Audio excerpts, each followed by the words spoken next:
क्या आपने महसूस किया है कि इस बार चैत्र नवरात्रि कुछ अलग है? इस बार एक ग्रह योग बन रहा है जो सिर्फ कुछ सालों में एक ही बार आता है। अगर आपने ये 9 दिनों का सही से इस्तेमाल नहीं करा तो ये गोल्डन अपॉर्चुनिटी आपके हाथ से निकल जाएगी। 18 मार्च से शुरू हो रही है चैत्र नवरात्रि, जो शरद नवरात्रों से भी ज्यादा पावरफुल है, क्योंकि ये हिंदू नए साल का पहला दिन है। सूरज मेष राशि में प्रवेश करता है और शुक्ल पक्ष की पूरी ऊर्जा के साथ माँ दुर्गा के 9 रूप एक एक करके आपके ग्रह दोष और ब्लॉकेजेस को शांत करते हैं। मैं हूँ प्रियंका भटनागर, आपकी अकल्ट गुरु। कई सालों से मैंने 1000 कुंडलियों का एनालिसिस करा है और मैंने देखा है कि जिन लोगों ने नवरात्रों के 9 दिन अपने अंतर शक्ति को जगाया, उनकी जिंदगी काफी मैजिकल तरीके से बदली है। आज हम नव दुर्गा को समझेंगे, ना सिर्फ कहानी के रूप में बल्कि अंदर की स्पिरिचुअल यात्रा के रूप में। पहले दिन हम माँ शैलपुत्री की पूजा करते हैं, जो पर्वत की पुत्री हैं, नंदी पर सवार, एक हाथ में त्रिशूल और दूसरे हाथ में कमल।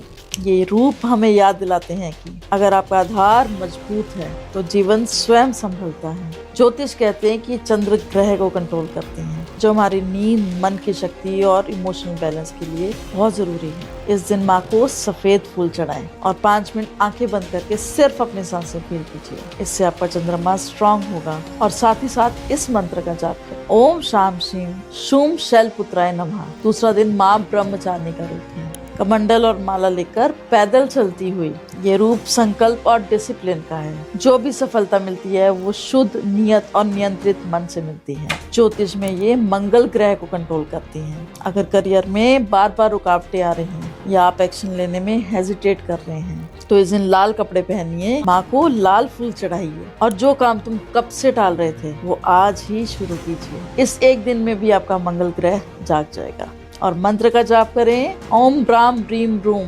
ब्रह्मचारिणे नमः। तीसरे दिन माँ चंद्र घंटा की पूजा होती है। उनके माथे पर अर्ध चंद्र, हाथ में घंटा। ये रूप शक्ति और शांति का परफेक्ट बैलेंस है। रिश्तों, प्यार और घर की सुख शांति के लिए ये शुक्र ग्रह को कंट्रोल करती है। अगर रिश्ते में टकराव है, पार्टनर से कम्युनिकेशन नहीं हो रहा या घर का सुख डिस्टर्ब हो रहा है तो इस दिन माँ को दूध और खीर का भोग चढ़ाएं और मंदिर में घंटी 11 बार बजाए। चौथा दिन माँ कूष्मांडा का है, जो पूरे ब्रह्मांड की सृष्टि की माता है। जब कुछ भी नहीं था, न धरती, न आसमान, न रोशनी, सिर्फ अंधेरा था, माँ कूष्मांडा ने अपनी मुस्कान से पूरे ब्रह्मांड को जगाया। ये रूप सूर्य ग्रह का अधिष्ठाया है। कॉन्फिडेंस, हेल्थ, नाम और शोहरत के लिए सूर्य की ब्लेसिंग इस दिन प्राप्त होते हैं। माँ को हलवा या पेठा चढ़ाएं और आईने के सामने 5 बार बोलिए, मैं पावरफुल हूँ। माँ कूष्मांडा की कृपा आप पे बनी रहे। 5वां दिन माँ स्कंद माता, जो शक्ति और करुणा का परफेक्ट कॉम्बिनेशन है। अपने बेटे कार्तिकों को गोद में लेके बैठी। बिजनेस और कम्युनिकेशन के लिए बुध ग्रह को कंट्रोल करते हैं। अगर डिसीजन मेकिंग में कंफ्यूजन है या बिजनेस में रुकावटें हैं तो इस दिन माँ को केला चढ़ाइए और एक मुश्किल डिसीजन में जो आप बहुत दिनों से टाल रहे थे, इससे आपका बुध स्ट्रांग होगा। 6वां दिन माँ कात्यायनी, महिषासुर के आतंक से देवताओं को शक्ति देने के लिए ये रूप प्रकट हुआ था। 3 नेत्र, 4 भुजाएं और शक्ति से भरी। गुरु ग्रह के अंदर विवाह और संतान के लिए बहुत पावरफुल है। अगर बार बार विवाह या संतान के लिए रुकावटें आ रही हैं तो इस दिन माँ को शहद का भोग दो और दिल से उनसे मांगो जो आप सबसे ज्यादा चाहते हैं, क्योंकि वो सुन रही हैं। 7वां दिन माँ काल रात्रि, काले रंग, बिखरे बाल और मृत्यु का स्वरूप। लोग डर जाते हैं पर ये शुभंकारी है। आपके अंदर के अंधेरे को खत्म करने वाली। शनि ग्रह के अंदर कार्मिक डिले और ऑब्स्टेकल्स को दूर करती हैं।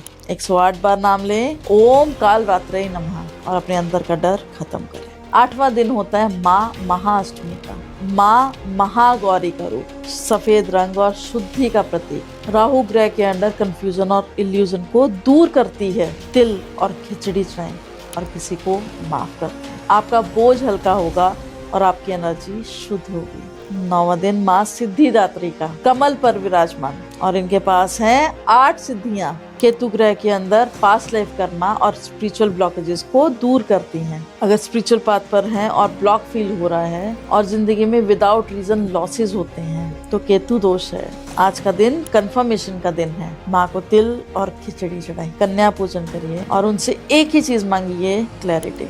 ये 9 दिन सिर्फ व्रत और प्रसाद के नहीं है, ये 9 दिन आपके इनर एनर्जी, ब्लॉकेजेस और ग्रह दोष को शांत करने के लिए है। माँ जानती है आपके सारे स्ट्रगल्स को, आपके अंदर चल रहे चैलेंजेस को, और वो चाहती है कि आप जल्द से जल्द ठीक हो जाए। अपनी शक्ति को समझिए और जिंदगी को पॉजिटिवली ट्रांसफॉर्म कीजिए। बस एक बार दिल से पूछो और संकल्प के साथ कहिए, मैं अपने अंदर की शक्ति को जगाने के लिए रेडी हूँ। मैं नहीं चाहती कि आप सिर्फ व्रत रखिए और प्रसाद खा के घर जाइए। मैं चाहती हूँ कि इन 9 दिनों में आप समझिए कि आपके अंदर कौन सी शक्ति सोई हुई है और कौन सा ग्रह दोष आपको अभी भी रोक रहा है। अगर आप जानना चाहते हैं कि आपके लिए नवरात्रों के कौन से 3 दिन सबसे पावरफुल हैं, तो कमेंट में अपनी राशि जरूर लिखिए। मैं आपको आपकी राशि के अकॉर्डिंग बताऊंगी। मैं हूँ प्रियंका भटनागर। फिर मिलेंगे नेक्स्ट वीडियो में, जहाँ हम और भी डीपर सीक्रेट्स और रिचुअल्स एक्सप्लोर करेंगे जो आपकी जिंदगी को एक अलग लेवल पे लेके जाएंगे। जय माता दी।